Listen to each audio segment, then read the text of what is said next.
Le procès de 9 CRS jugés pour violence contre des gilets jaunes dans un Burger King s'ouvre ce lundi 9 février 2026 à Paris. Durant 3 jours, le tribunal correctionnel de Paris va revenir sur ces faits, filmés par plusieurs caméras de surveillance 8 ans plus tôt. Des images diffusées par le journal Libération. Ça va être la fin de cette histoire pour moi. Pouvoir tourner cette page, bien sûr, de les voir tout court, de mettre un visage, de me rendre compte de qui est derrière et que ça peut être n'importe qui, un tonton, un papa. Le 1er décembre 2018 a lieu le 3e rassemblement des Gilets jaunes. Vers 18h45, des manifestants fuient des gaz lacrymogènes vers la place de l'Étoile. Ils entrent dans un Burger King. Une unité de CRS passe devant la devanture du restaurant un peu plus tard et, voyant la porte fracturée, y entre pour évacuer les personnes à l'intérieur. Ce qu'on attend, c'est de savoir pourquoi est-ce que des ordres comme ça ont été donnés.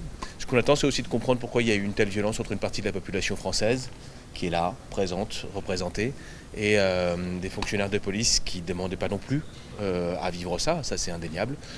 Du côté de la défense, ces violences s'expliquent par une perte de lucidité après 12 heures de manifestations émaillées de violence. Aujourd'hui, on juge 9 policiers qui ont exercé la force. On va voir si elle était légitime, on va voir si elle était proportionnée. Mais elle, en tout cas, elle a été exercée dans des conditions, dans un contexte qui est totalement inédit, qui ne s'est plus jamais reproduit. Dans cette interaction, il y a eu 1 minute 30 d'affrontement au Burger King et il y a eu 12 heures où mes clients ont reçu des pavés sur la tête. Mais la première audience a rapidement été suspendue. Des avocats de partie civile ont demandé que les policiers venus à leur jugement en uniforme enlèvent leurs insignes distinctifs.